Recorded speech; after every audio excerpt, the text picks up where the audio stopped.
Bueno, hermanos, como les decía, el título de la lección de hoy es la utilidad de una confesión de fe. Para eso yo quisiera que nosotros empecemos recordando brevemente cuáles eran los dos motivos principales por los cuales el confesionalismo es rechazado. Es rechazado primeramente, dijimos, por la fuerza cultural de nuestros días. Y dijimos que nosotros vivimos hoy en una época postmoderna. Y en segundo lugar, el confesionalismo también es rechazado por un temor a quebrantar el principio de la reforma de la sola escritura. Entonces, la fuerza cultural es esa que opera desde fuera de la iglesia. Siempre es una fuerza que viene del mundo, que trata de meter su filosofía y esa filosofía muchas veces, si no todas, está siempre en contra de los principios bíblicos más fundamentales que nosotros tenemos.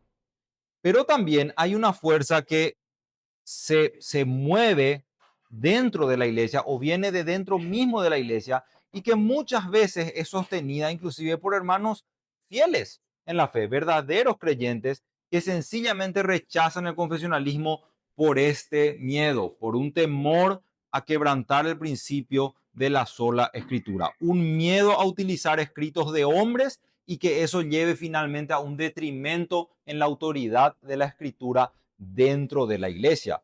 Quiero enfocarme hoy principalmente en este punto de rechazo al confesionalismo cuando veamos la utilidad de una confesión de fe, porque como nosotros habíamos visto ya anteriormente, el uso de las confesiones de fe en una iglesia, lejos de ser eso, lejos de ser una negación de la sola escritura, es una forma legítima y efectiva de aplicar de manera práctica el entendimiento de ese fundamento de nuestra fe. Así que usar una confesión de fe es totalmente lo contrario a quebrantar la sola escritura. Usar una confesión de fe es de hecho aplicar de forma práctica la verdad de la sola escritura. Para eso nos sirven las confesiones de fe. La verdad de Dios ha sido revelada a la iglesia de una forma clara y concreta. Habíamos estudiado también en el deber de los creyentes que se nos ordenó que fuera pasada de la misma manera, de forma clara y concreta, a las generaciones posteriores con un propósito. ¿Cuál era ese propósito? El de preservar y defender la verdadera fe cristiana. Así que cuando una iglesia sostiene una confesión de fe, no está haciendo otra cosa que declarar públicamente su compromiso. ¿Su compromiso con qué? Con defender la fe una vez dada a los santos, como dice el pasaje de Judas en el versículo 4, pero realmente si quieren anotar todo el pasaje es Judas 2 al 4. Es interesante, vamos a hablar un poco más de eso ahora, que ese pasaje lleva el título de falsas doctrinas y falsos maestros. Y en ese contexto se nos dice que debemos defender la fe una vez dada a los santos. Esta fue revelada de manera sobrenatural por Dios. Toda su revelación fue puesta por escrito en las Sagradas Escrituras, fue encargada cuidadosamente a hombres fieles y fue afirmada de forma específica a través de credos y confesiones. Así que Dios reveló. Habíamos visto ya domingos anteriores que reveló varias cosas acerca de su carácter, acerca de sí mismo, acerca de su obra, acerca de su misión. Y habíamos dicho que lo ha dejado por escrito en las Sagradas Escrituras, lo ha encargado a hombres fieles que enseñen eso. Los primeros son los que se encuentran en la palabra de Dios. Esos son los primeros hombres fieles encargados de enseñar esto. Y luego, a lo largo de la historia de la iglesia, esas verdades que ellos recibieron de Dios para enseñar ha sido afirmada, reconfirmada a través de credos y confesiones en la iglesia. Entonces, si bien la confesión de fe es una forma legítima de aplicar la sola escritura, no solamente sirve para eso. También es una necesidad en la vida y el ministerio de una iglesia local. Y con eso quiero que nos adentremos en lo que es nuestro tema de hoy. la utilidad de una confesión de fe. La confesión de fe es de gran necesidad en la vida y ministerio de una iglesia local. Y vamos a ver este punto, cómo es útil la confesión de fe para nosotros desde cuatro metáforas. Vamos a comparar cuatro metáforas con esta verdad.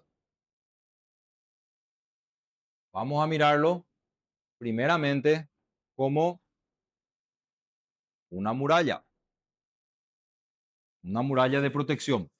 Nuestra segunda metáfora va a ser con una base sólida o un cimiento.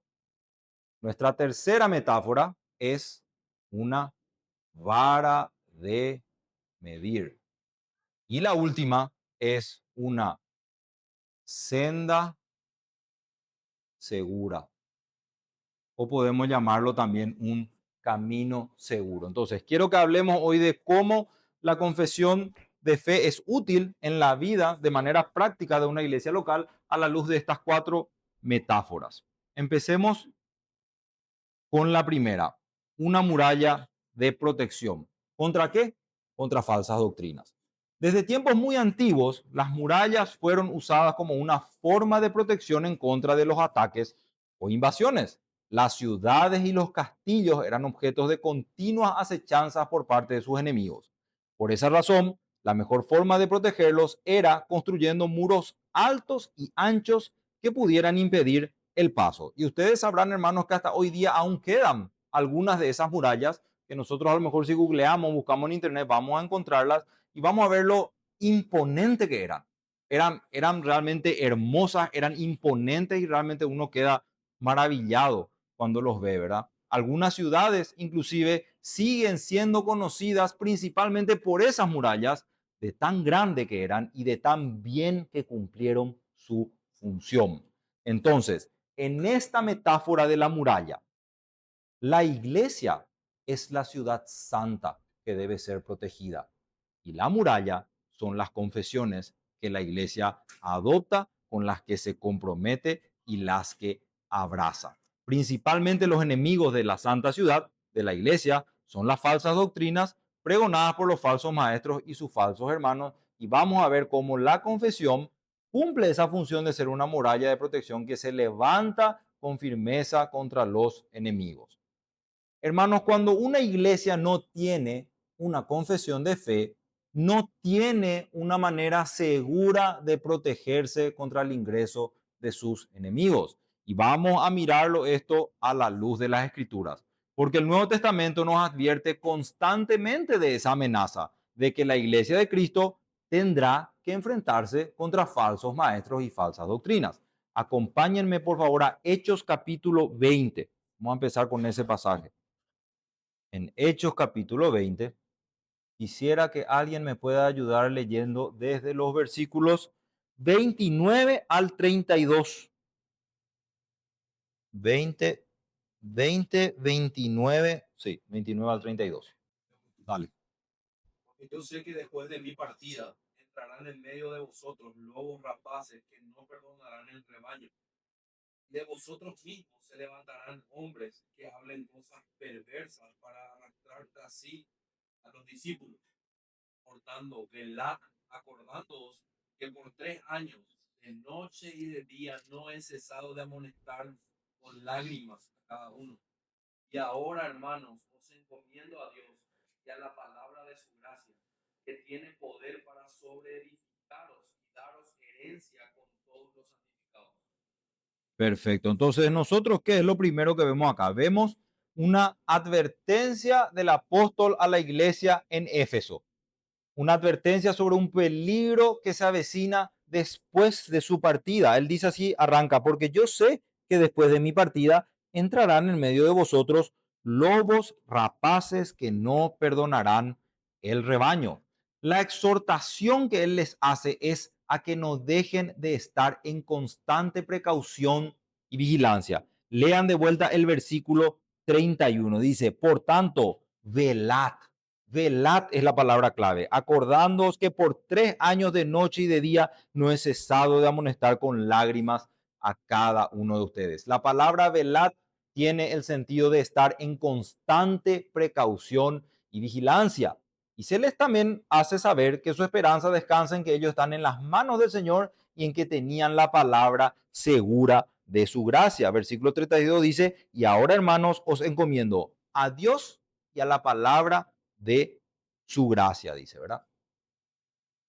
Entonces, la confianza de Pablo frente a la amenaza evidente que había de falsos maestros en la iglesia de Éfeso era el conocimiento de la verdad de Dios que estos ancianos habían aprendido de él. Pablo les dice que ellos tienen que defenderse porque él está seguro que después de su partida entrarán falsos maestros y entrarán falsas doctrinas a la iglesia.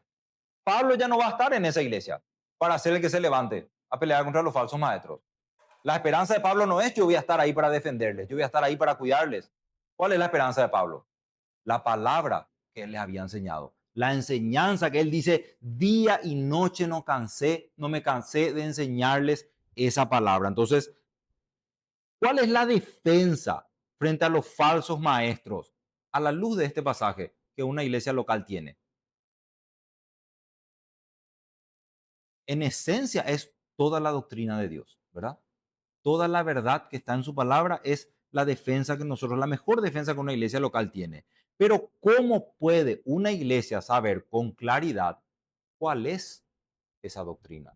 La única forma de que una iglesia conozca, entienda, abrace con pleno entendimiento esa verdad es que sostenga una confesión de fe que es enseñada constantemente en la iglesia.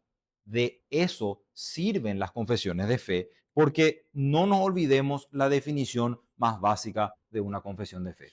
Es el resumen de las doctrinas fundamentales de la fe cristiana. Es el resumen concreto y conciso de las doctrinas fundamentales de la fe cristiana. Entonces, yo diría, como mínimo deberíamos conocer nuestra confesión de fe. La confesión de fe no contiene todas las verdades que están en las escrituras. Hay muchísimas más que ya no fueron incluidas en la confesión de fe, pero al ser la confesión de fe un compendio de esas doctrinas fundamentales, como mínimo deberíamos conocerla y debería ser enseñada constantemente en una iglesia local. A través de la historia, esta ha sido la práctica de la iglesia cristiana. Si ustedes recuerdan, cuando hablamos un poco de los credos, habíamos dicho que los credos históricos de la iglesia siempre tuvieron un contexto de ataque y defensa, ataque de falsos maestros, herejía, falsa enseñanza que querían entrar a la iglesia y defensa por parte de la iglesia a través de declaraciones que exponían ese error de manera concreta. Vamos a recordar uno de los casos más conocidos de la iglesia primitiva, que es el caso de Arrio y el credo niceno. En Arrio se cumplen, por ejemplo, las palabras de, podemos buscar segunda de Pedro 2:1, el que tenga puede leer, vamos a ver cómo las palabras de Pedro se cumplen entre el siglo 3 y 4 en Arrio. Segunda de Pedro, capítulo 2, versículo 1. ¿Alguien puede leer? Como habrá entre vosotros falsos maestros, que aún llegarán al Señor, trayendo sobre sí. Quiero que se fijen específicamente en esta parte del pasaje. Encubiertamente introducirán herejías destructoras. Arrio, haciendo uso de mucha astucia, negó el hecho de que el Hijo y el Padre fueran de la misma esencia, haciendo uso de un lenguaje engañoso aparentemente ortodoxo. Hermanos, recuerden lo que dijo Pedro, encubiertamente introducirán herejías. La herejía no va a entrar de una manera totalmente abierta ni disfrazada de un demonio rojo con cuernos. Entra encubiertamente, engañosamente, y tenemos el ejemplo de Arrio, en el que inclusive Arrio usó palabras que eran consideradas ortodoxas. O sea que yo puedo usar acá hoy una palabra ortodoxa como la Trinidad y enseñar que el Hijo no es de la misma esencia que el Padre. Y ustedes pueden preguntarme, ¿creemos la Trinidad? Sí creemos. Y después me preguntan, ¿el Hijo es divino? Sí es divino. ¿Igual que el Padre? No. Ahí metí una herejía. metí una herejía en la iglesia, usé término ortodoxo, ustedes no conocen su confesión de fe, todos vamos a creer que el Hijo es de una esencia distinta a la del Padre y vamos a estar creyendo una herejía. Eso es meter encubiertamente herejías destructoras. Y esto es lo que hacía Arrio. Usaba un lenguaje engañoso, aparentemente ortodoxo. Su engaño fue tal que causó una división entre las iglesias. Muchísimos creyentes abrazaron la herejía que enseñaba Arrio y lo más triste de todo es que esto ocurría ante la mirada perpleja de hombres que no eran capaces de distinguir entre lo ortodoxo y la herejía de sus enseñanzas. Su herejía no pudo ser condenada ni expuesta como falsa hasta que la iglesia afirmó con claridad la deidad de Cristo y el hecho de que él y el Padre compartían una misma esencia. Yo quiero que vean específicamente lo que hizo el credo leyéndoles el enunciado. Solamente voy a leerles el enunciado clave del credo de Nicea que ayudó a, ¿cómo se hizo?, a delatar a Arrio en su herejía. Dice el credo niceno: creemos en un solo Señor Jesucristo, el Hijo de Dios, engendrado del Padre, único engendrado, es decir, de la sustancia del Padre, Dios de Dios, luz de luz, Dios verdadero de Dios verdadero, engendrado, no creado, consubstancial con el Padre. Este es el enunciado más importante del credo niceno. ¿Y por qué es tan importante? Primeramente introdujo una palabra clave que ayudó a definir la ortodoxia en cuanto a eso, que es la palabra consubstancial. Ese fue un término decisivo para, como yo les había dicho, ¿qué es lo que hace una confesión de fe? Un credo traza la línea entre la verdad y el error. Si el Padre y el Hijo no son consubstanciales en esencia, hemos cruzado la línea del error y estamos parados en una herejía. Entonces se introdujo una palabra que se volvió clave para definir esto. El concilio la introdujo para cerrar toda ambigüedad en cuanto a la divinidad de Cristo. Cristo es divino y de la misma esencia que el Padre. Son consubstanciales. Significa que son de la misma esencia, Lili. Es sinónimo de decir tienen la misma esencia. ¿Querés leer? El cual, siendo el resplandor de su gloria y la imagen misma de su sustancia, y él sustenta todas las cosas con la Es palabra sustancia. sustancia, de ahí viene. Perfecto. Significa que el Hijo comparte la misma esencia divina que el Padre, no una semejanza y no tampoco algo creado, parecido nada más a la esencia divina del Padre. Es interesante que nuestra confesión, si alguien tiene por favor su confesión y puede abrir el capítulo 8, ya habíamos leído el párrafo 2, pero habíamos pasado de largo esta palabra porque no era el tema en ese momento a estudiar. Fíjense la palabra que se usa en el capítulo 8 de Cristo el Mediador, párrafo 2. El que tenga, si quiere leer el párrafo 2 hasta llegar a esa palabra clave. De Dios, la segunda persona de la Santa Trinidad, siendo Dios verdadero y eterno, resplandor de la gloria del Padre, consustancial con Él e igual a Él, que hizo el mundo, quien sostiene y gobierna todas las cosas, que ha hecho cuando vino la plenitud del tiempo, tomó la naturaleza del hombre, con todas sus propiedades esenciales, sus debilidades comunes a la misma, pero sin pecado, siendo concebido por el Espíritu Santo en el seno de la Virgen María, al venir el Espíritu Santo sobre ella y cubrirla en poder del Altísimo con su sombra. Así nació de mujer de la tribu de Judá, de la simiente de Abraham y de la de David, conforme a la Escritura, de modo que de dos naturalezas enteras, perfectas y unieron inseparablemente en una sola persona. Sin conversión, sin composición, ni Ni concepción. confusión. Esta persona es verdaderamente verdadera, pero es solo Cristo, mediador. Gracias, René.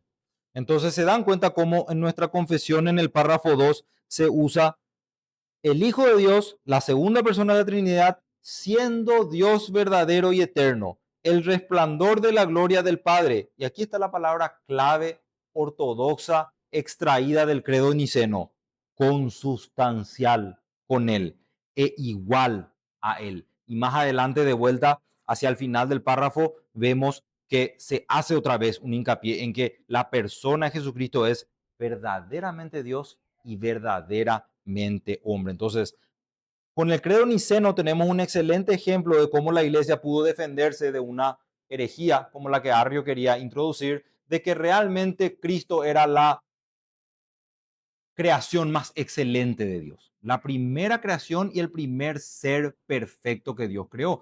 Y él estaba tratando en ese momento de introducir una herejía. Con este credo se condenó claramente la enseñanza de Arrio, que decía que hubo un tiempo, por ende, en que el Hijo no existía.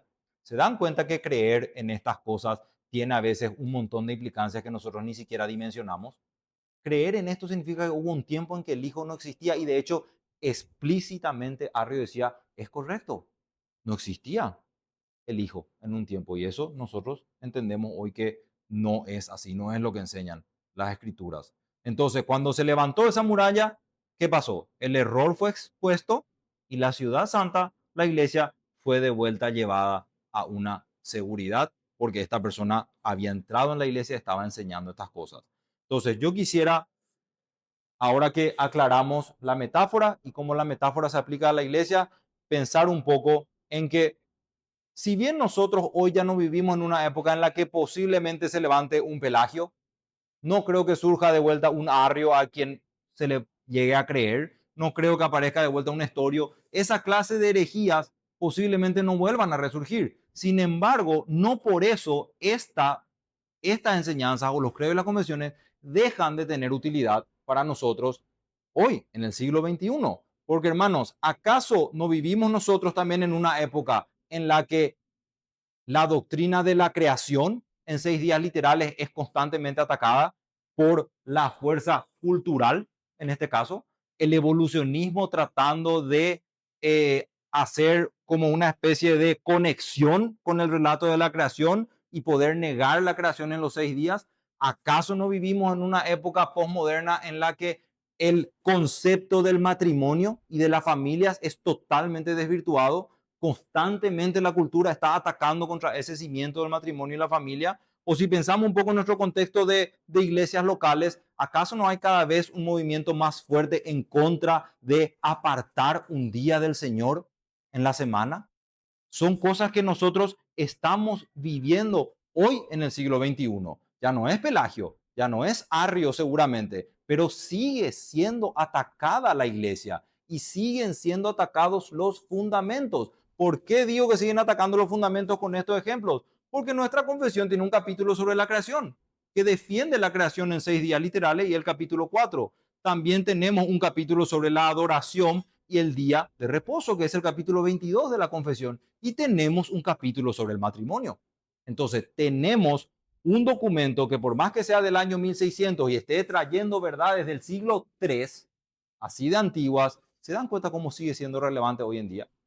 Acá está nuestra protección en el resumen de las verdades de las Escrituras, para seguir defendiéndonos de los ataques que hoy en el siglo XXI la iglesia sigue recibiendo. Así que la confesión de fe adoptada, abrazada en una iglesia y enseñada constantemente sigue sirviendo, hermanos, para hacer esa muralla de protección en contra de las falsas doctrinas. Y si por ahí están escuchando esto por primera vez, o a lo mejor no quedó claro, nunca la confesión de fe está por encima de las Escrituras.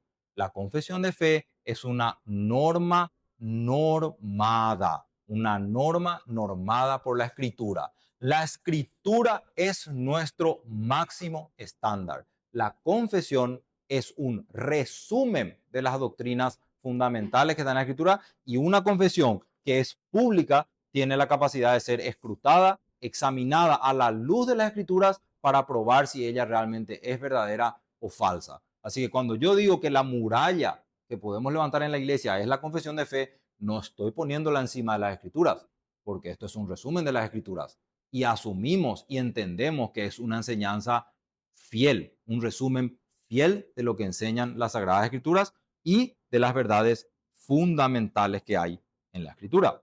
Entonces, queda claro queda clara la primera metáfora, una muralla de protección contra falsas doctrinas. Vamos a entrar a la segunda, que es una base sólida o podemos decir, un cimiento. Cuando hablo de base sólida, voy a estar hablando de forma figurativa de un edificio. La base o los cimientos son el fundamento sobre el que un edificio se establece. Si esa base no está bien establecida, todo el edificio, sin importar cuán majestuoso o hermoso se vea por fuera, ese edificio corre un peligro de colapsar en cualquier momento. Necesita una base o un cimiento sólido y estable.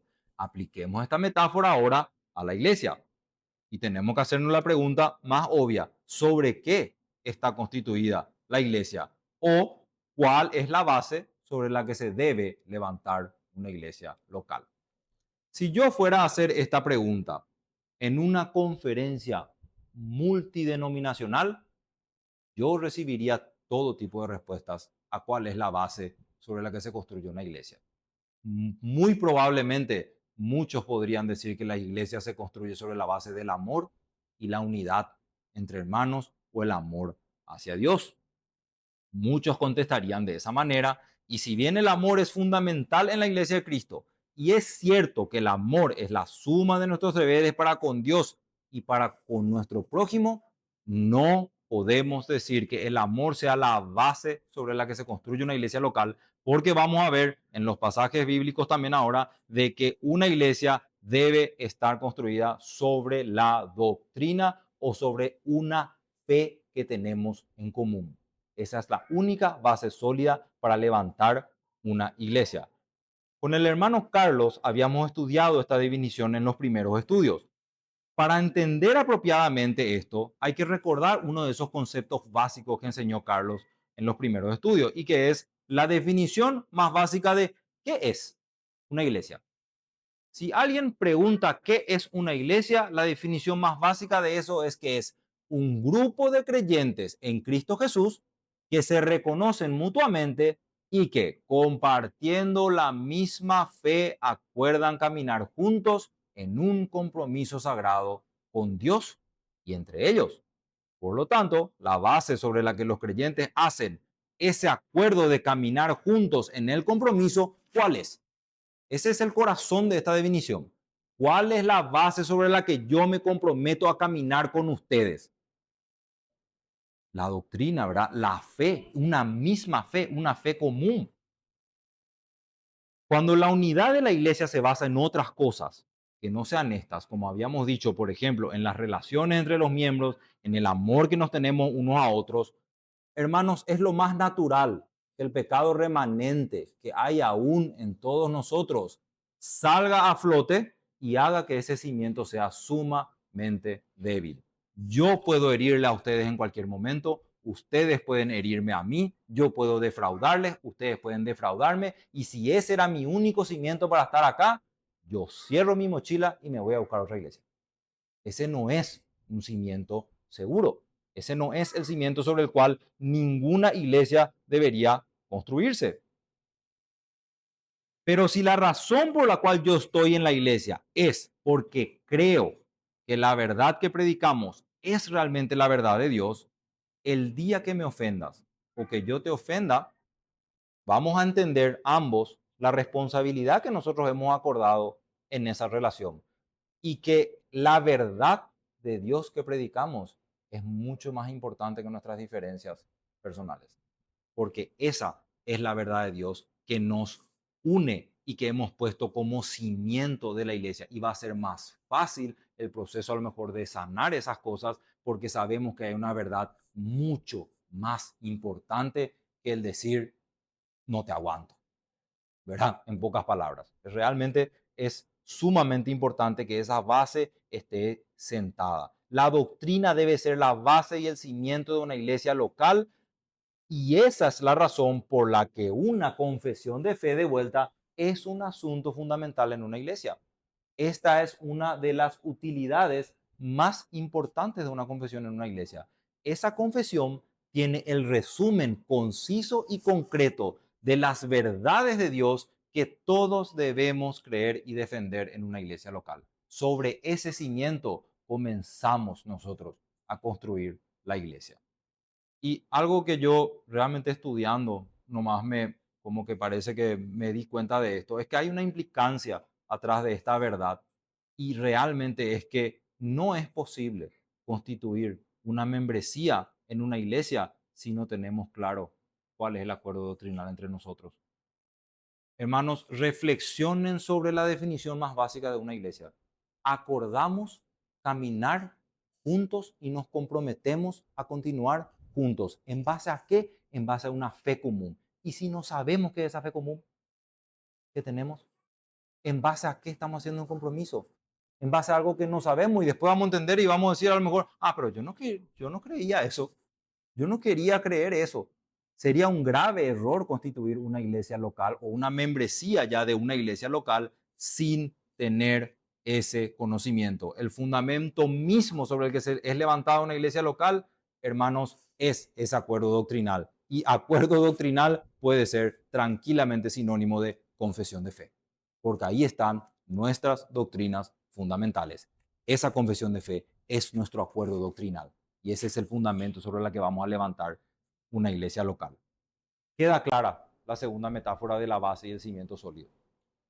Vamos a pasar a la tercera, entonces, que es una vara de medir. Las confesiones de fe también pueden ser comparadas como una vara de medir. Históricamente, el razonamiento y la lógica son maravillosos reflejos de la imagen de Dios en el hombre que el hombre ha buscado siempre perfeccionar.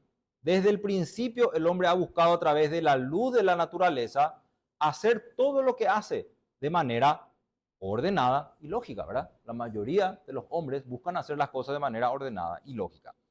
Y las medidas y los pesos han sido objetos de su interés y han sido desarrollados con los años con ese propósito, con el propósito de poder calcular y ordenar lo que tenemos en nuestras manos. Entonces, usando la metáfora de la medición, quiero que definamos lo que significa medir. ¿Qué significa medir algo? Significa hacer una comparación de una cosa con otra, pero tomando ¿qué? Un estándar. Para medir una cosa con otra, yo necesito un estándar o en el caso literal de las medidas, necesito una unidad de medida. ¿De qué me sirven estas unidades de medida? Me sirven para hacer una comparación homogénea y que dos personas puedan hablar sobre aspectos iguales cuando hablan de algo. Y voy a darles un ejemplo sumamente práctico. Si yo me preparo en Asunción para correr una maratón de 42 kilómetros en Japón, no es posible que yo llegue a Japón y eran 80 kilómetros lo que tengo que correr. Porque 42 kilómetros significa lo mismo en cualquier parte del mundo. A excepción a lo mejor de algún que otro país que no tiene esa medición, ¿verdad? Pero muy probablemente no me va a ocurrir que si me preparo para 42 kilómetros, llego a Japón y resulta ser que eran 66. Yo no me preparé bien. Tengo la seguridad de que hay un estándar de medición de kilómetros que a mí me sirve para hablar en el mismo idioma con una persona de otro lugar. La confesión de fe también es una vara que sirve para comparar la enseñanza dentro de las iglesias. Debido a que una confesión de fe no es otra cosa que la expresión concreta de la verdad revelada en la palabra de Dios, pero resumida, entonces la confesión de fe se convierte en el estándar o la medida de unidad que juzgará si algo es o no conforme a las Escrituras. Nosotros podemos tener diferentes interpretaciones de algún pasaje en la Escritura, un poco complejo a lo mejor de interpretar, pero tenemos nuestra vara de medir. Nuestra interpretación, si toca algunos de estos temas fundamentales, debe adecuarse al estándar para decir que somos bautistas reformados. ¿Se entiende? La confesión sirve como una vara de medir en ese sentido doctrinal.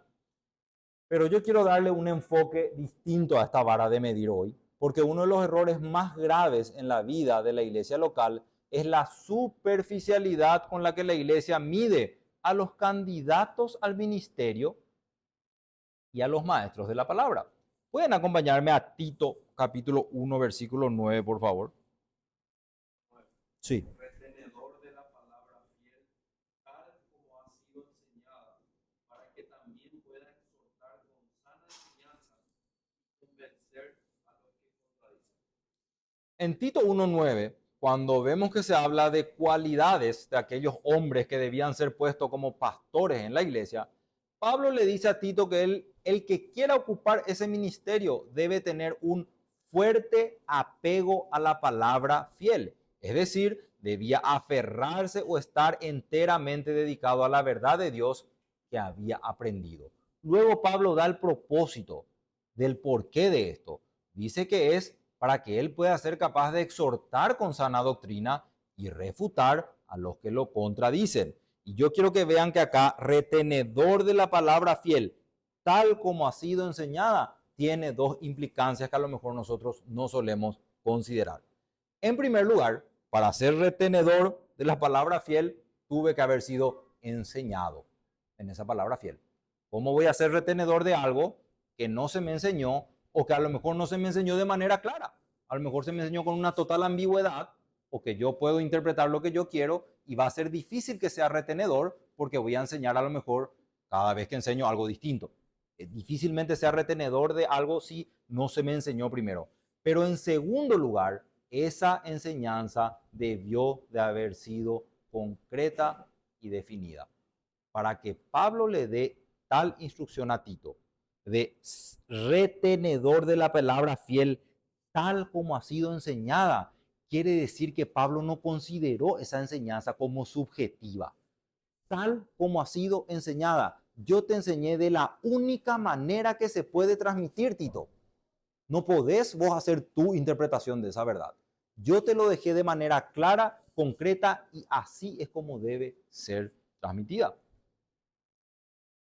Entonces, ¿cómo debían ser medidos los candidatos al ministerio por parte de Tito?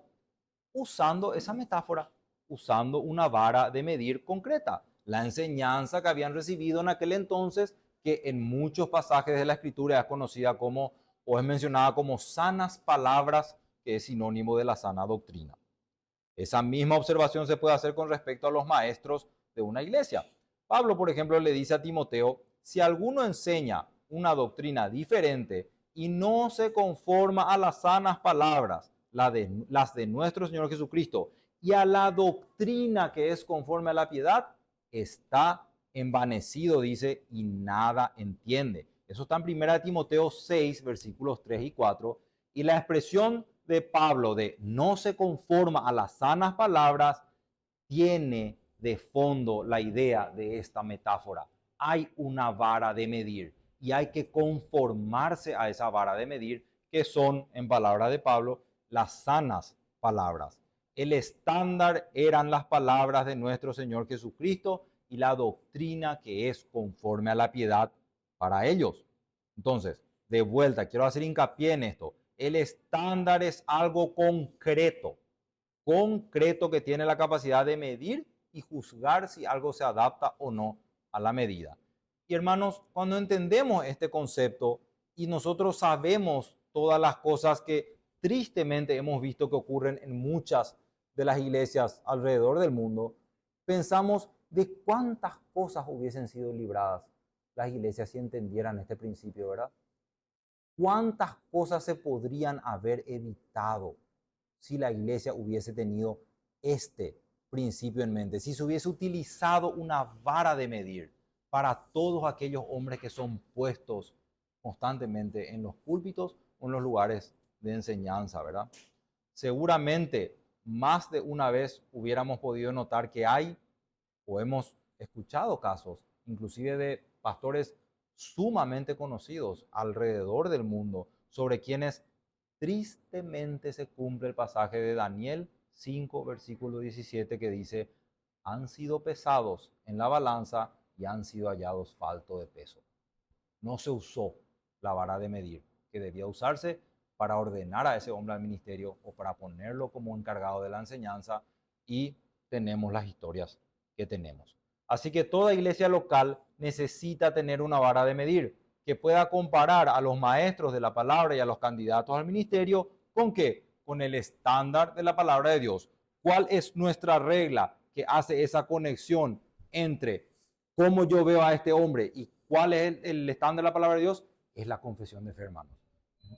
Imagínense literalmente que nuestra confesión de fe es esa vara de medir que usamos para saber si lo que dice acá es realmente lo que ese hombre refleja, tiene en su vida y puede ser usado en la iglesia local de esa manera.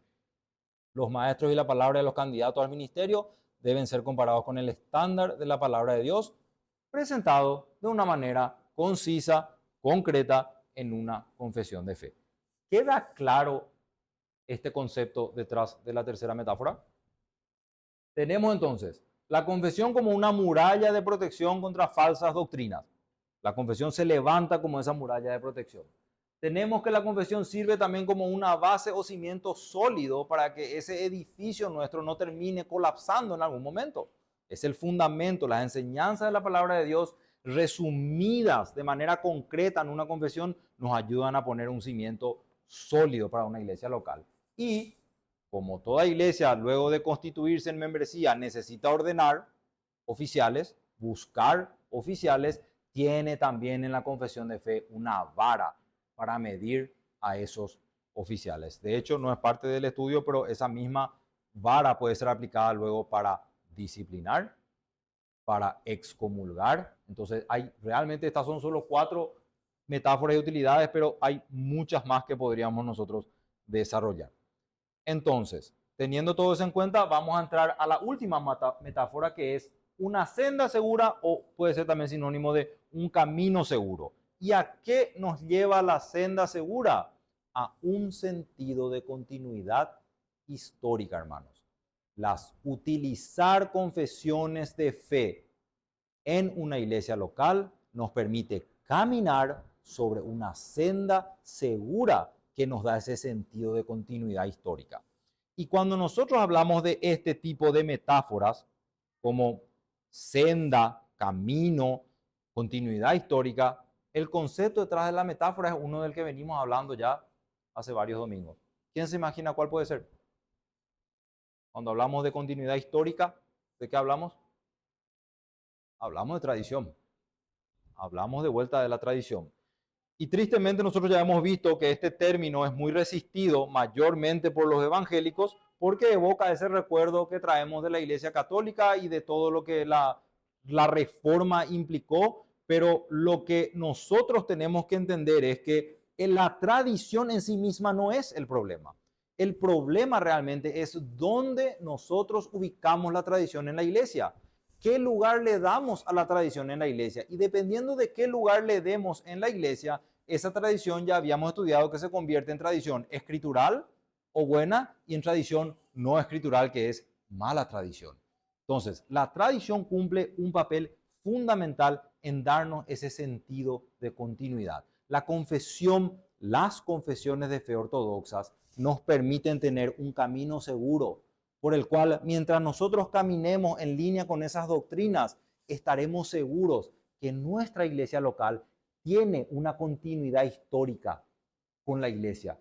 Sentimos que tenemos esa continuidad porque traemos las enseñanzas de los concilios más antiguos y que esos concilios sacaron esas enseñanzas por defender la propia escritura, la palabra de Dios. Entonces nos permite realmente la tradición escritural, que es normada por las escrituras, nos permite caminar por un camino seguro y tener ese sentido de continuidad. Muy ligado al concepto de tradición, habíamos dicho que se encuentran los conceptos de confesión y credos de la iglesia. Así que, como confesionales y como protestantes, no estamos en contra de la tradición. Estamos en contra de la mala tradición, que es la tradición no escritural. Pero en esencia, nuestra confesión, hermanos, es un ejemplo de buena tradición. El que tengamos hoy una confesión de 1689, a la cual podemos comprometernos, a la cual podemos adherirnos y la cual podemos decir, yo levanto esta bandera como mi defensa contra falsas doctrinas, porque estoy seguro que a lo largo de la historia de la iglesia estas han sido las verdades que se han defendido, es realmente otra forma de decir, tengo un sentido de continuidad histórica con la iglesia primitiva.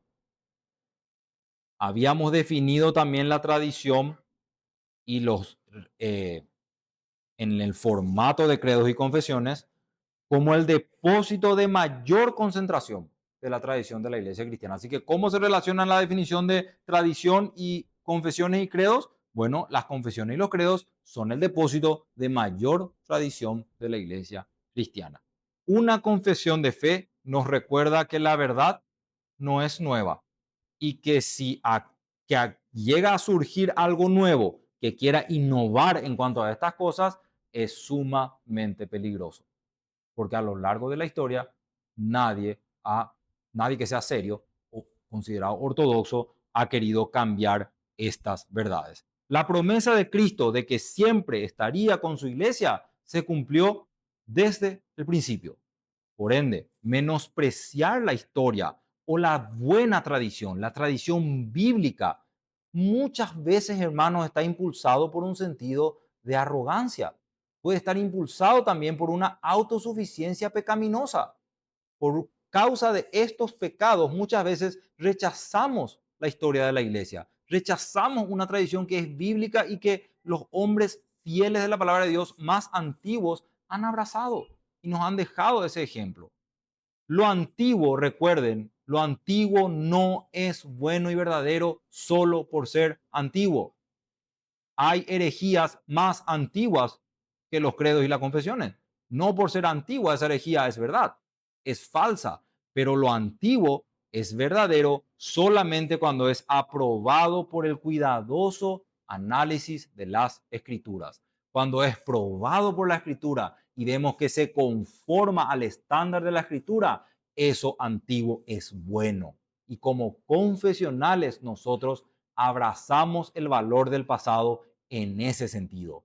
No solo porque sea antiguo, sino porque aparte de ser antiguo, está conformado al estándar de la palabra de Dios.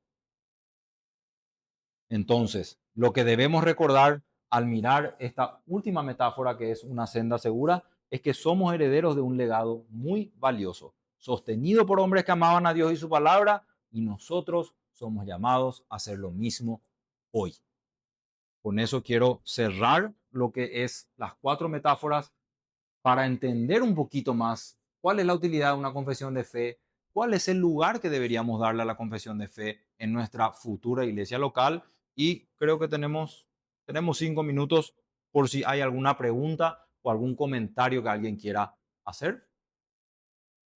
¿Alguna duda? Carlos, totalmente, totalmente, porque nosotros, el ejemplo que les di de a lo mejor los ataques que recibimos hoy por causa del posmodernismo, es atacada la creación, es atacado el matrimonio, es atacada la familia. Y estamos en el 2025 y en el 1689 ya se dejó plasmado que iban a venir esos ataques, que se iba a atacar la creación en 6 días, que se iba a atacar el fundamento mismo del matrimonio. Entonces, definitivamente están ahí y su antigüedad tiene valor en ese sentido, en que ya no hay nada nuevo bajo el sol, porque estos hombres se han tomado el tiempo de analizar estas verdades fundamentales de la religión cristiana, las han dejado por escrito. Esa es la clave de la confesión de fe. Las han dejado por escrito de manera concreta, para que nosotros estemos seguros que cualquier cosa que nos adecue a esa vara de medir, como diría un pastor muy querido de Guadalajara, ojito,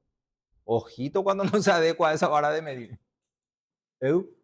Exactamente. Y para agregar un poco a eso, imagínense la importancia del credo niceno.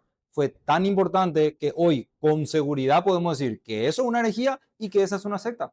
Si no hubiésemos tenido el credo niceno, no podríamos a lo mejor estar tan seguros de que esa es una secta o que esa es una herejía. Entonces realmente es importante que constantemente estemos estudiando y recordando estas verdades porque también el error es siempre el mismo, como dijo Carlos, no hay nada nuevo bajo el sol, pero tiene una forma peculiar de presentarte siempre, de presentarse de una manera distinta. El error de fondo es siempre el mismo, pero con el paso de los años parece que va mutando y a lo mejor es una estrategia del enemigo, ¿verdad? No me funcionó por acá, voy a entrar por acá, no entro por acá, voy a entrar por acá, no pude por acá, entonces voy a entrar por acá, pero el mismo error siempre, pero muta. Si nosotros conocemos la esencia del error, tenemos la muralla levantada contra esa herejía. Bueno, hermanos, vamos a prepararnos para el culto dominical.